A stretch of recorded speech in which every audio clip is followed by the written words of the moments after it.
Control feels comforting. When life feels uncertain, the mind wants something firm to hold on to. Control gives that feeling. It tells you, if I manage everything carefully, nothing bad will happen.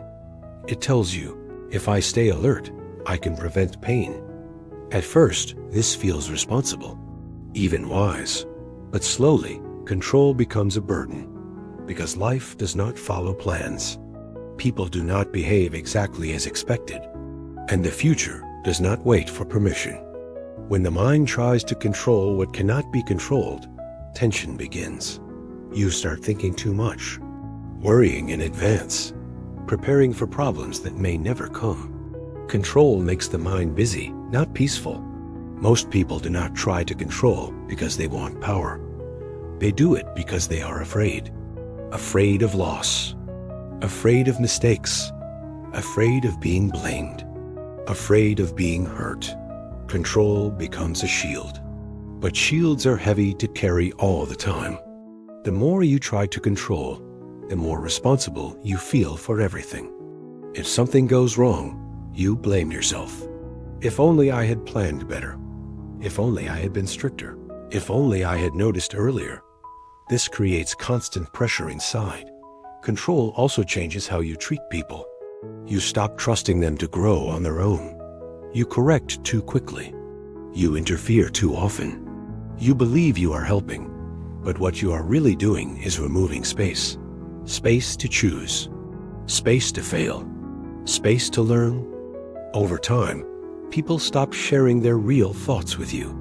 Not because they don't care, but because they feel managed, not understood. Control creates obedience, not connection. Another hidden problem with control is that it never ends. If you control one thing, the mind looks for the next. If today is stable, it worries about tomorrow. If the present is calm, it imagines future problems. The mind becomes tired. Peace becomes conditional. I will relax after this is fixed. I will rest once everything is under control. But everything is never fully under control. The deepest problem with control is this: it makes peace dependent on the outside world. And the outside world is unstable. Real peace cannot survive that way. Control is not strength. It is a response to fear.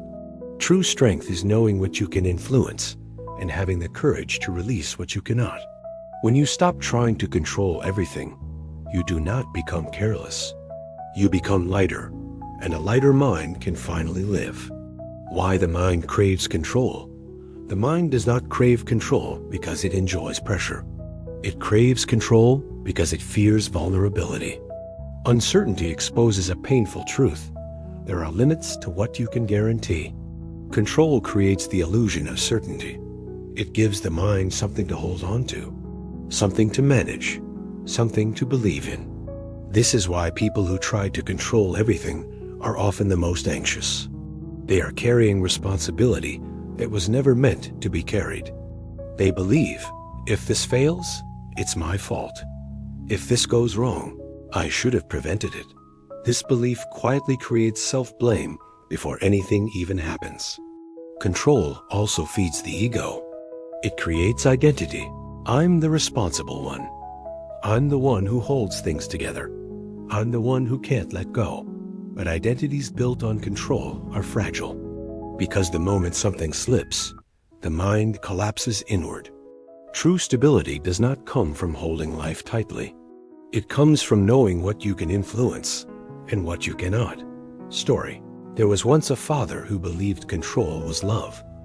He wanted the best for his children, truly. Everything he did came from concern, not cruelty. He planned their futures carefully, their education, their behavior, their choices. He corrected them often, not with anger, but with certainty. If I don't guide them, he thought, the world will destroy them. He watched their grades closely, their friends, their habits. When they disagreed, he reminded them of his experience. When they resisted, he tightened rules. When they grew quiet, he assumed obedience. He told himself, this is responsibility. This is protection. This is love. But something subtle was happening. His children stopped sharing their thoughts. They stopped asking questions. They stopped trusting him with their inner world. Not because he was harsh, but because there was no space to be themselves. Every mistake was corrected. Every choice was evaluated.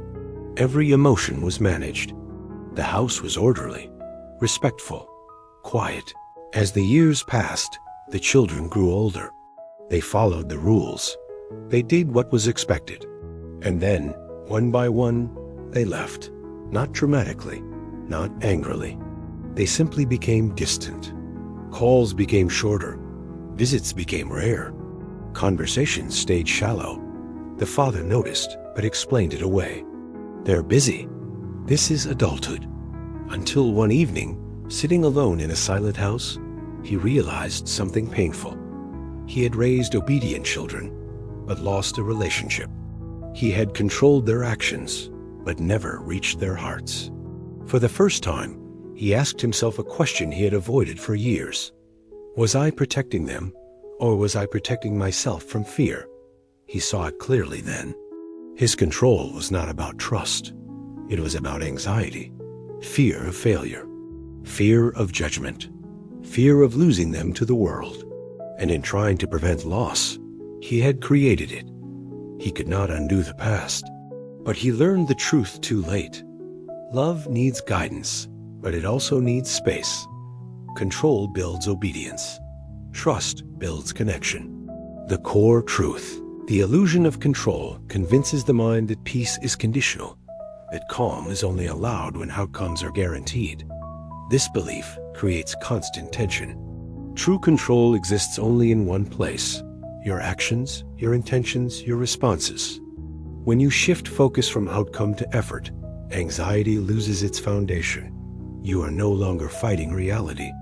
You are cooperating with it. Practical steps. The purpose of these steps is not to remove control from your life. It is to place control where it actually belongs.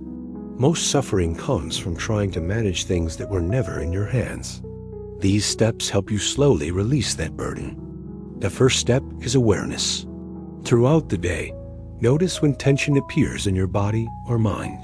This usually happens when things are not going as expected. Someone does not respond the way you want. Plans change. A situation feels uncertain. Instead of reacting, pause for a moment and ask yourself, what am I trying to control right now? Do not judge the answer. Just notice it. The second step is separating action from outcome. You are responsible for your effort, not the result. You can speak honestly, but you cannot force understanding. You can guide, but you cannot decide for others. You can prepare, but you cannot guarantee outcomes. When you feel anxiety, gently remind yourself, my responsibility ends at my actions. This simple reminder reduces unnecessary pressure. The third step is reducing interference.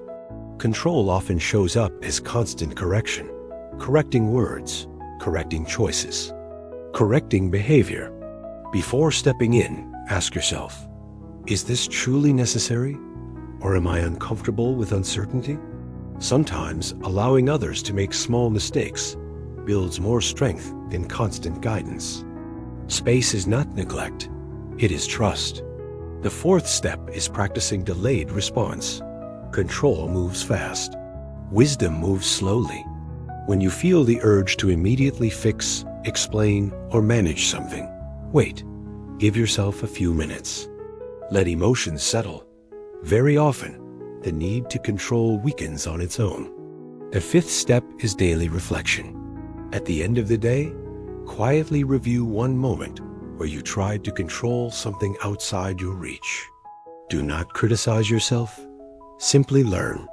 Ask, what fear was behind that control? Fear of loss. Fear of failure. Fear of being misunderstood.